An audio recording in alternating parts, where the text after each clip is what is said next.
Welcome to the Ride With Us podcast, a podcast dedicated to the Prescott Rodeo grounds and the world's oldest rodeo. Its history, traditions, some storytelling, and all the events happening at the rodeo grounds. I'm your host, Greg Mingarelli, and I'm pleased to have my good buddy, Robby Long, with me today. Robby, thanks for coming on today. Thanks for having me. Yeah. Well, look, Robby's been around the rodeo a long time, and he's a board member there, Prescott Frontier Days board member, and he's also the arena director. And we're going to talk a lot about what you do at the rodeo grounds, particularly during the rodeo. Robby is the arena director. But first, I want to kind of give people a little flavor of who you are. I know that you don't always like to talk about yourself much, but I think it'd kind of help our listeners to kind of get some perspective on who you are. You're an old rough stock rider, right? You rode bulls, broncs, saddle bronc? Yeah, mainly bulls and bareback horses. Okay. Yeah. Okay. Yep. And that was maybe a couple of years ago? Yeah, that was a couple of years ago. Yeah, mainly the 1980s and very early 90s. Yeah. 80s. Yeah, I love it. I love it. I graduated from high school in 85, so those were good years. Yeah. So you did that. You had a PRCA permit at the time. Probably weren't able to travel as much as you would have liked at that time to get your full-on credentials for the Pro Rodeo Association. Yeah, that's correct. I never did fill my permit card. I was in the military at the time. Okay. I did manage to fill my IPRA card in the eastern United States, but I didn't fill my PRCA card here. So, Yep. Yeah, traveling was a little tough. Yeah, no, I get it. And thanks for your service, by the way. What branch were you in? United States Army. Army. Yes, sir. All right. Well, thank you very much You're welcome. for your service. And a little bit more here on Robby. You worked for, and I think maybe still part-time work for Arizona Public Service. That's correct. Yeah, I did 35 years Arizona Public Service, and now I'm working for IBW Local 387, which supplies them with work. Yep. And I know you get out to a lot of rural areas in Yavapai County working on those lines. So thanks for all you do there. I know those folks appreciate APS and all you do to help them out, particularly in rural Yavapai County. So you started at the rodeo grounds at about 1999 officially? That's correct. Yeah, I'd helped out around there some before that, but my first official year volunteering was 1999. Mm-hmm. And now you're the arena director. So help our listeners understand, well, how long have you done that? 4 years now. I've been the arena director. Yep. Yes. And give people a little flavor of what do you do as the arena director and outside of the performances as well. I know there's a lot going on now. You could talk about leading up to the rodeo and then during a performance, give them some ideas of what you're doing. Well, leading up to the rodeo, my main job, if you will, is to make Jim Dewey's life easier. And Jim and I work real good together. We try to get everything so it's ship shape back there in the back, the kind of the unseen part of the arena. Mm-hmm. There's a lot going on now. We've got new calf shade going up and things like that are just, they're real intricate parts of the rodeo that go unseen. So leading up to it, we're pretty busy. I've got a fantastic team of guys. I couldn't ask for a better crew. My buck and shoot chairman is Charlie Williams, and my timed event chairman is Sammy Rusnick this year. And they're just they're fantastic people down there working to make it all happen, getting the signs up, getting stuff painted, making sure that rodeo grounds is in ship shape. And then, of course, prior to the rodeo, the livestock will start coming in, and it's our job to make sure that they're taken very good care of. Make sure there's feed, water, healthy environment, and that they're all where they're supposed to be. Yep. And then again, as the rodeo gets closer, more and more stock will come in, and then when it finally starts, it's our team's job to get all of those animals lined up for each event in the order that they're supposed to be in that arena which is kind of a big deal. Pretty proud that we've been doing a real good job, and the guys are just fantastic. But getting everything lined up is our business. Yeah, there's a lot going on there, Robby. So folks need to understand that there's a draw before the performance, right? So a cowboy will draw a horse or a bull or even a steer or a calf. That's correct. Yeah. Yep. All the animals are drawn. Yes. Yep. So they draw.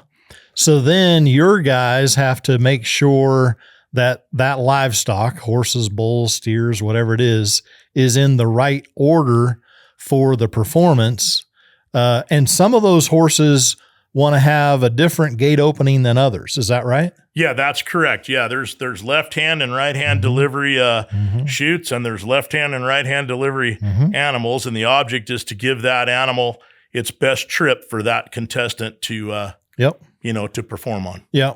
I think people probably typically don't have any idea what's going on behind the bucking chutes as you guys are trying to get the right livestock in those lead up alleys to get them into their bucking chutes. And I will say, I've been to some rodeos, Robby, where there was a lot of dead time. And that's something I really appreciate about our rodeo between you and Jim Dewey primarily. And I think our listeners probably take it for granted if they've only been to the world's oldest rodeo, just how that thing clicks. And there's not dead time. I know that's something you and Jim do not want because it's really an entertainment venue, and you want to make sure that there's no dead time. Absolutely. That show needs to run pretty much just very prompt. Not a lot of dead time, and needs to run smooth. It's just like a circus. You don't want to be looking at a ring with nothing in it. So Jim does a great job. Like I say, my chair people do a great job. We're all in communication constantly with radios. And of course, Kirsten Vold, she's the ringmaster, if you will. And and we have been able to do a real good job. Yeah. I think the relationships, Robby, between you and Jim Dewey and Kirsten and others, but those are three of the prominent ones that are making sure that rodeo goes off without a hitch. Those are long-standing relationships, and they're very healthy relationships where, things can get heated, but everybody is there for the one cause to make sure we have a great rodeo to entertain the fans. That's a fact, yeah. And of course, all of us pretty much learned from Harry Vold, and he's the Duke of the Chutes. So he ran a tight ship, and he was really good at what he did. So we were very fortunate to grow up, with Harry kind of leading us. Yep. We're talking about the main stock contractor at our rodeo, the Vold Rodeo Company. It was the Harry Vold Rodeo Company. Now it's the Vold Rodeo Company. Yeah. Unfortunately, we lost Harry, was it about 4 years ago? 4 years ago. Anyway, great group of people. Great to work with them. I want to mention one more person before we move on. You talked about safety, Robby, and I think the new pins, the new chutes, folks saw that from the arena that we got new equipment, but they didn't, they assumed probably, but didn't get to see that all the pins are new. I know that was a big deal in terms of safety. And then also talk about the ground and Mike Alderete. Oh, yeah, I can't say enough about either one of those. First off, Preefert, we were able to secure a deal with him for a brand new arena and holding pins, and it's the safety factor for not only the animals but for the guys that handling them has just it's unsurpassed. It's really a neat arena. Yep. Really fortunate to get that. As for our dirt guy, Mike Alderete, he's the best in the business without a doubt. The man takes a lot of pride in what he does, and he is so talented. People think that's just a tractor going round and round out there, and that's the furthest thing from the truth. He knows that dirt. He knows the animals. It's just, he's a poet in motion out there on that tractor. I tell you, he's good. That's right. And I've heard, I talked to him today actually about some other rodeos he's doing. He's doing the college national finals coming up here in a few days. And then he's doing Santa Fe, and he mentioned a couple other rodeos he's doing. And so I'm glad that his talent is getting utilized in other rodeos. And not only is he worried about safety, but he's also trying to get the ground to a place where the animals can best perform. Correct. Because, not only are athletes sitting on livestock, but the livestock themselves are athletes. We don't always think about it like that, but they are athletes, and we want to make sure that ground is good for them to perform in. Absolutely. Yeah. Those animals can't have their best trip unless they're on the best ground. And like I say, he is the best in the business, takes a lot of pride in it. He's fantastic. Yep. So shout out to Mike on that one. Let's talk a little bit about the rodeo that's coming up here in just a few days, Robby. It's July 1 to 7, and we want to make sure people only go to worldsoldestrodeo.com to get tickets. I know that tickets are getting pretty thin right now. I know that the Courier had some for sale that folks could probably go there, and they might still have a few left.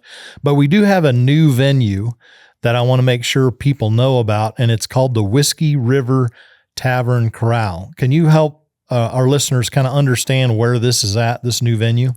Yeah, so this new venue, it's brand new, and we're pretty proud of it. It's located up there.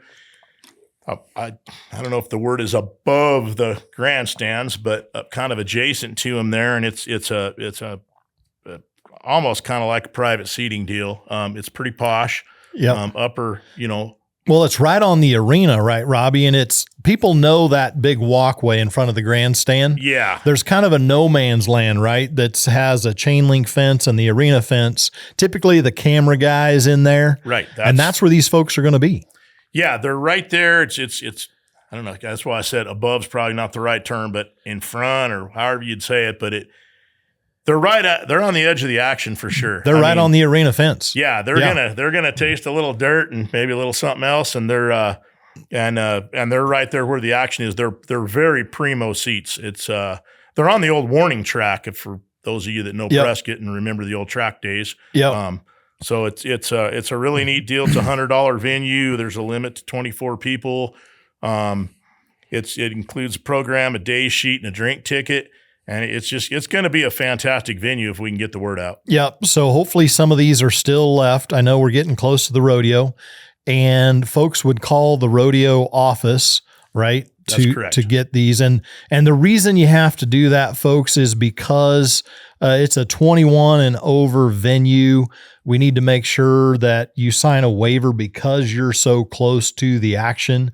It's important that you know what you're actually getting yourself into. But I would highly recommend taking advantage of this opportunity. And again, just call the rodeo office, 928-445-3103. Did I get that right? That's right. Yes, sir. 928-445-3103. You can talk to Summer or somebody there in the rodeo office for the Whiskey River Tavern Corral. Highly recommend it. Yeah. Now, this year, we're honoring a past multi-champion legend. I don't know how many adjectives we could use to describe this guy, Lawton Champy. And you had met Lawton. When I was real young, I did meet Lawton. Yeah, and I know quite a few members of his family. Mm-hmm. Legendary name in Arizona. Legendary person. Well, we're all about traditions and history at our rodeo, and I think it's very appropriate that Jim Dewey picked Lawton Champy to be honored. I guess he's going to be the lead out the parade, right? As the Grand Marshal. Grand Marshal of the parade. Yes. Or his family, I should say. Yeah. Because he's passed. But give us a little flavor of the buckles that he won over the years there. Yeah. So, I mean, Lawton, some of his titles go back to the, mid 1920s, cow pony racing and steer wrestling, obviously saddle bronc riding, tie down roping, header and tie down rope and heeler. So the events were a little different in those days, but this guy could do it all. He was legendary. Like I say, a lot of his roots were up in the Crown King area. Okay. So he was around in the Gail Gardner days when they was real cowboys. So they were doing this stuff for a living and doing it for a hobby. So he's just impressive amount of wins under his belt, decades worth of wins. Well, and you said he had participated in the rodeo for maybe 40 years. Yeah, I had heard that his career spanned about 40 years from the old timers around. He, I mean, amazing. It's just amazing. Yeah, he's incredible. Well, it's good to have the Champy family with us this year to honor Lawton, and again, right in line with the world's oldest rodeo. We're always about our traditions and history, and it's good to highlight somebody like Lawton.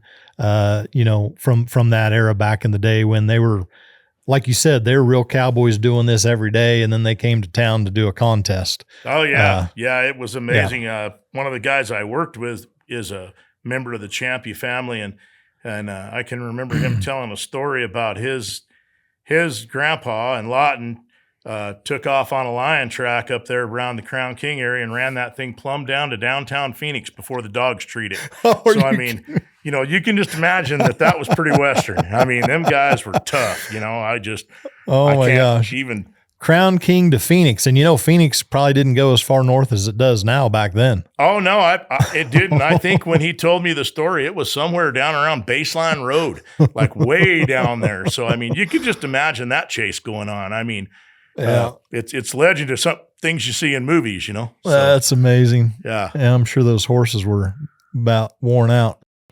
We're going to wrap up here in a second. But we were reminiscing before we got on the mics, about something 4 years ago, 2020, when we had a rodeo. Yeah. And, I know I got goosebumps then when we were talking about it, and I probably will again, but, we were fortunate to have good leadership in JC Trujillo at that time, who was in charge of the rodeo, and Chris Graff and yourself and others. And we had a great community health director in Leslie Horton, who worked with us and the board and JC to make sure we could have that rodeo in 2020. And the governor, we were talking about how much we worked with the governor to make sure we had permission to have a rodeo, which is wildly important for us because we're the world's oldest rodeo and we've never missed one. Right. And I know JC was a little uptight about it come March of 2020. But a lot of people don't know this. I was watching the steer tying before the actual rodeo started. So this is the day before, or the day of the first performance, I should say. And I'm sitting there watching these guys rope steers and having fun and excited that we're here. We made it.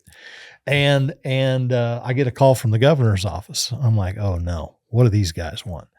And so I take the call, and this gentleman says, now, Greg, Ben Blink was his name. Ben says, Greg, don't worry.